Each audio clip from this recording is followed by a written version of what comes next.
ये कहानी है ऐसे एक बदले की जो किसी इंसान ने इंसान से नहीं बल्कि एक सांप ने इंसानों से लिया है। घने जंगलों के बीच बसा हुआ एक गांव था, सुंदर नगर। उस गांव के जंगल ही उसकी सुंदरता का सबूत देते थे। गांव के लोग भी सज्जन और मेहनती थे। सब लोग सुंदर नगर से दूसरे गांवों में आने जाने के लिए उस जंगल का इस्तेमाल करते थे। दूसरा कोई रास्ता ही नहीं था, लेकिन छोटा बच्चा भी जंगल में जाने से नहीं डरता था।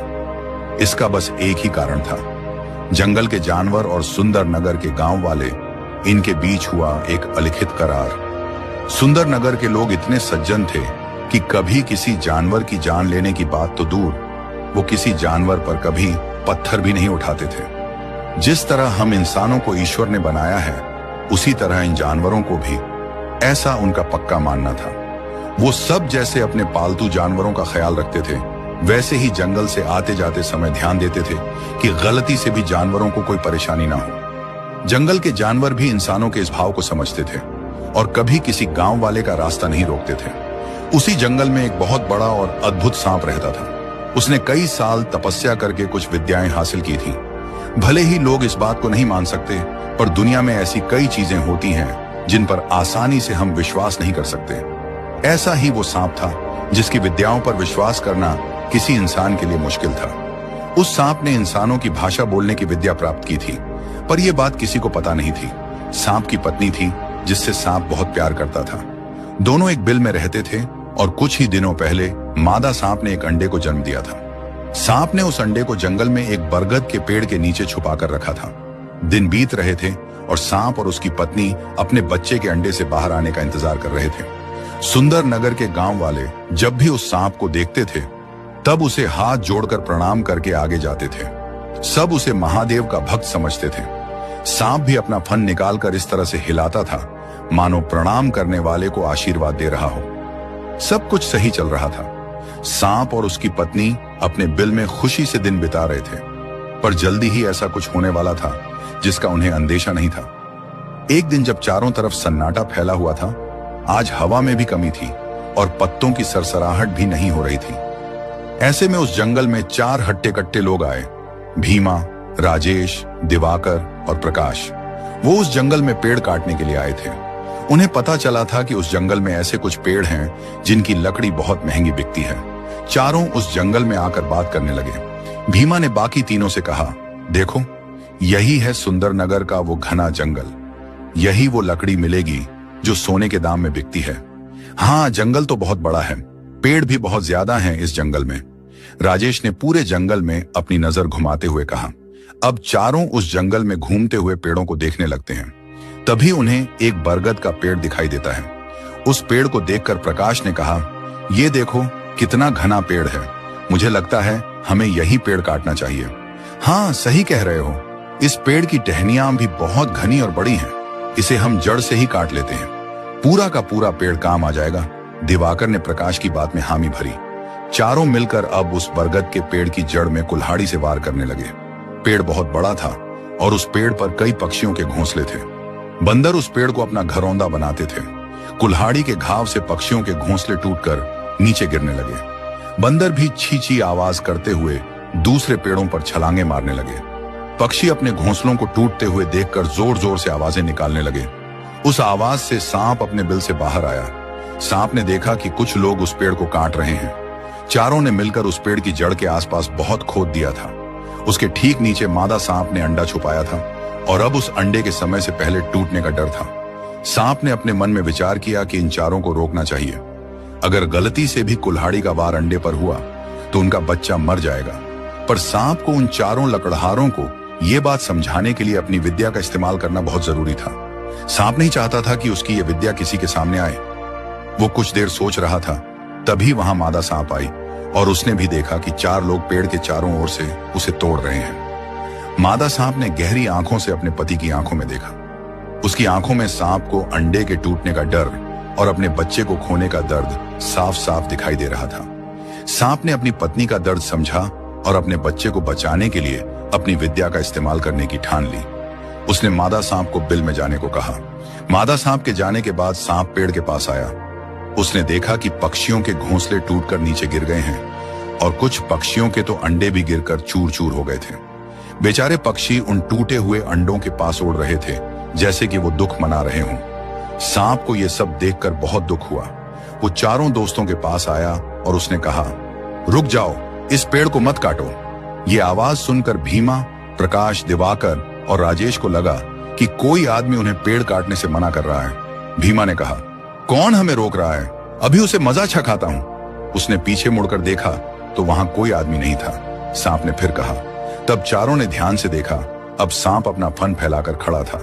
उस सांप को बोलते हुए देखकर चारों चौंक गए। भीमा ने कहा, यह मैं क्या देख रहा हूं? एक बोलने वाला सांप। सांप ने फिर कहा, मैं तुम लोगों से विनती करता हूं, इस पेड़ को मत काटो। यही नहीं, इस जंगल में सभी पेड़ों पर पक्षियों के घोंसले हैं। कई जानवर इन पेड़ों का रहने के लिए आसरा लेते हैं। ये देखो, इस पेड़ को काटने की शुरुआत से ही कितने पक्षियों के घोंसले टूटकर बिखर गए हैं। उनके परिवार को ऐसे तोड़ने का तुम इंसानों को कोई अधिकार नहीं है। सांप की यह बात सुनकर भीमा ने हंसते हुए कहा, और कौन रोकेगा हमें? तुम? भीमा की आवाज में घमंड साफ छलक रहा था। सांप ने फिर भी शांति से कहा, सुंदर नगर में कभी कोई इंसान जानवरों को और कोई भी जानवर इंसानों को कभी परेशान नहीं करते हैं। सब एक दूसरे के साथ मिलजुल कर रहते हैं। यही इस सुंदर नगर की खासियत है। तुम लोग शायद किसी दूसरे गांव से आए हो, इसलिए तुम्हें इस बात का पता नहीं है। अब दिवाकर ने आगे आकर कहा, हाँ, इस बात का तो हमें पता नहीं था, पर हम ये सब नहीं मानते हैं। जहां हमारा फायदा हो हम वह काम करते ही हैं। सांप ने कहा, मैं एक बार फिर तुम लोगों से कहता हूं कि पेड़ को मत काटिए। इस पेड़ के नीचे मेरा भी अंडा है। इतनी देर से राजेश उस सांप को बहुत ध्यान से देख रहा था। भीमा ने एक बार फिर कुल्हाड़ी उठाई और वो सांप के सामने पेड़ की जड़ में वार करने वाला था।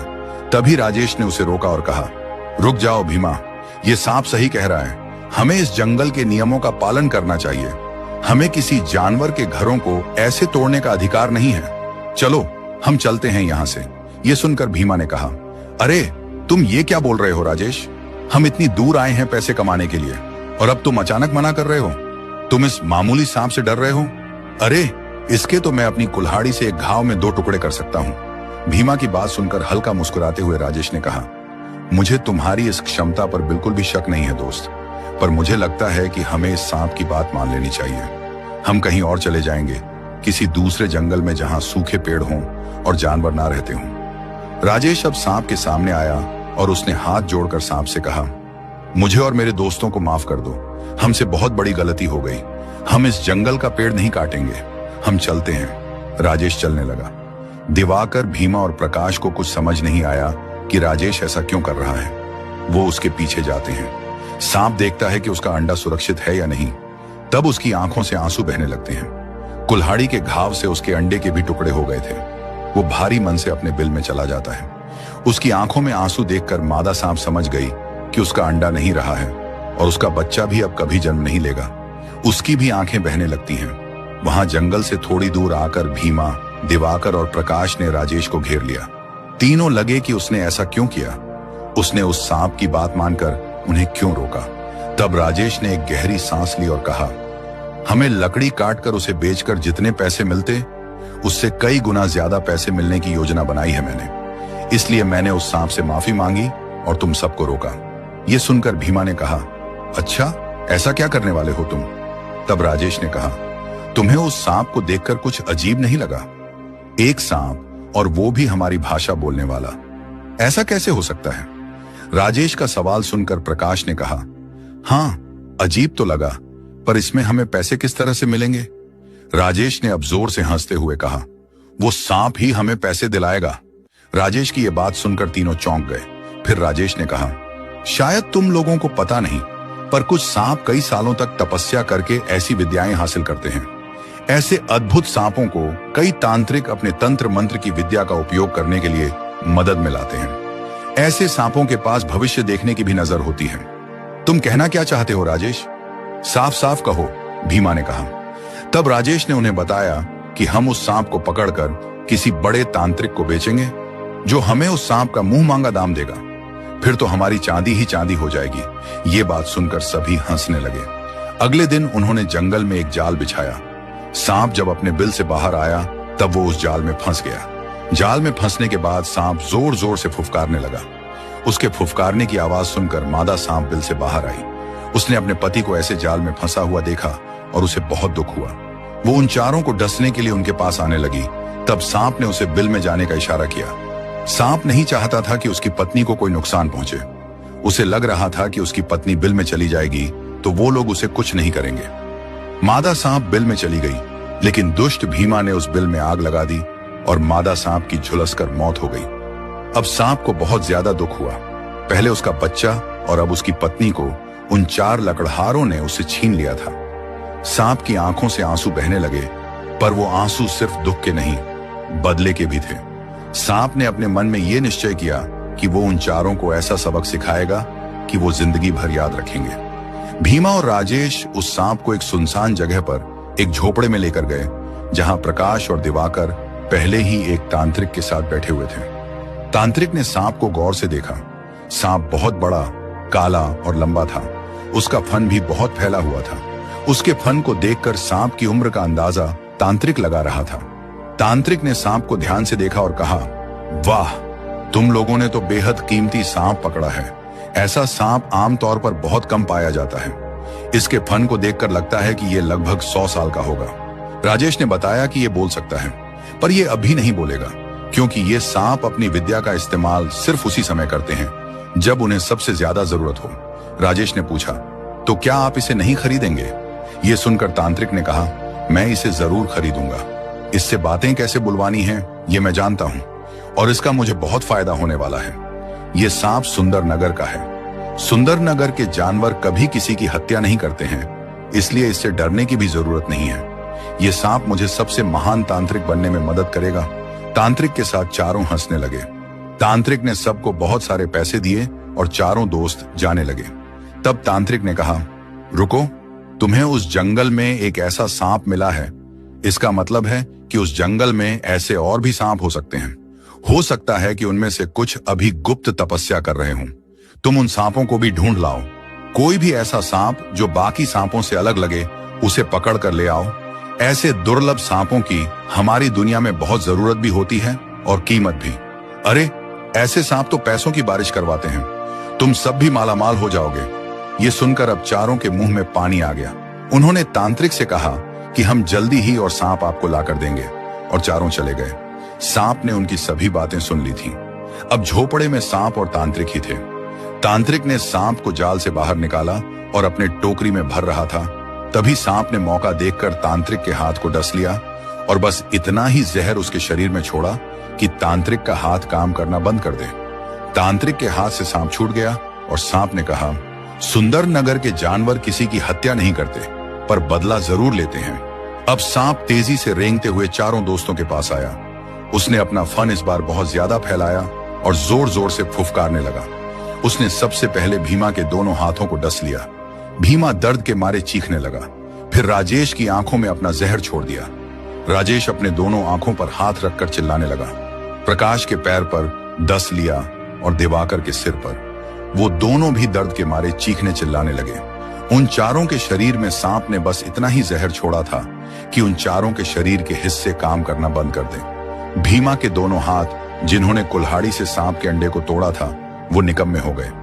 राजेश की नजर सांप पर पड़ी थी और अब वो बाकी सांपों को ढूंढने जा रहा था। उसकी आंखों की रोशनी चली गई, प्रकाश के पैरों की शक्ति चली गई और वो वहीं गिर पड़ा और दिवाकर के दिमाग पर असर हो गया। उसे अब चारों ओर सांप ही दिखने लगा। चारों दोस्तों से सांप ने बदला ले लिया। सांप ने कहा, मैंने तुम चारों से विनती की थी कि जानवरों को परेशान मत करो, लेकिन तुम लोगों ने मेरी विनती को मेरी मजबूरी समझ लिया। तुमने बिना किसी वजह के मेरे परिवार को मुझसे दूर किया। अब तुम लोग पूरी जिंदगी ऐसे ही रहोगे। हर पल तुम्हें अपने बुरे कर्मों की याद आती रहेगी। हम सांप ऐसे तो किसी को कुछ नहीं करते, पर जब कोई खुद आकर हमें परेशान करता है, तब हम उन्हें छोड़ते भी नहीं हैं। राजेश ने चिल्लाकर कहा, अरे, हमसे बदला ही लेना था तो हमें मार ही डालते। हमें इस तरह से अपाहिज क्यों बनाया? तब सांप ने कहा, तुम लोगों की यही सजा है। सुंदर नगर के नियम के अनुसार हम कभी किसी की हत्या नहीं करते। तुम लोगों ने जो हमारे साथ किया, उसके लिए तुम्हें हमेशा के लिए मारना नहीं, पल पल मौत देना ही जरूरी था। अब चारों को अपनी गलती का एहसास हुआ, पर अब बहुत देर हो गई थी। सांप जंगल में लौट आया और अब वो बहुत ज्यादा चौकन्ना हो गया। अब सांप जंगल के गुजरने वाले हर एक को शक की नजरों से देखने लगा। राजेश और उसके दोस्तों की कहानी पूरे गांव में फैल गई थी और सबको अब लगने लगा था कि सांप हर इंसान से बदला लेगा। इसीलिए अब लोगों ने जंगल से आना जाना बंद कर दिया था, लेकिन उस वजह से उनका व्यापार ठप हो गया था। गांव वाले बहुत परेशान हो गए थे कि अब क्या करें। सब मिलकर सोच रहे थे, लेकिन जंगल से आने जाने के सिवा दूसरा कोई रास्ता भी नहीं था। एक दिन गांव की एक बूढ़ी दादी जंगल में गई। सांप उसके सामने आ गया। बूढ़ी ने बिना डरे सांप को प्रणाम किया और कहा, तुम्हारे साथ जो हुआ वो ठीक नहीं था और तुम उन गुनहगारों को सजा दे चुके हो, लेकिन अब अगर तुमने निर्दोष गांव वालों को उसकी सजा दी तो इंसानों और सांपों में बैर बढ़ने लगेगा। गांव वालों को जंगल के सिवा दूसरा कोई रास्ता नहीं है, इसलिए अगर ये दुश्मनी बढ़ गई तो वो सांपों को मारने पर उतर आएंगे। मजबूरी में ही सही, लेकिन आज तक जो नहीं हुआ है वो अनहोनी हो जाएगी। इसीलिए तुम अपने इस बदले को भूल जाओ और ये जंगल फिर से सबके लिए मुक्त कर दो। सांप ने कहा, मैं बस जंगल की रक्षा करना चाहता था, पर मैं ये भूल गया था कि सभी इंसान एक जैसे नहीं होते। उस दिन के बाद सांप ने जंगल का ध्यान तो रखा,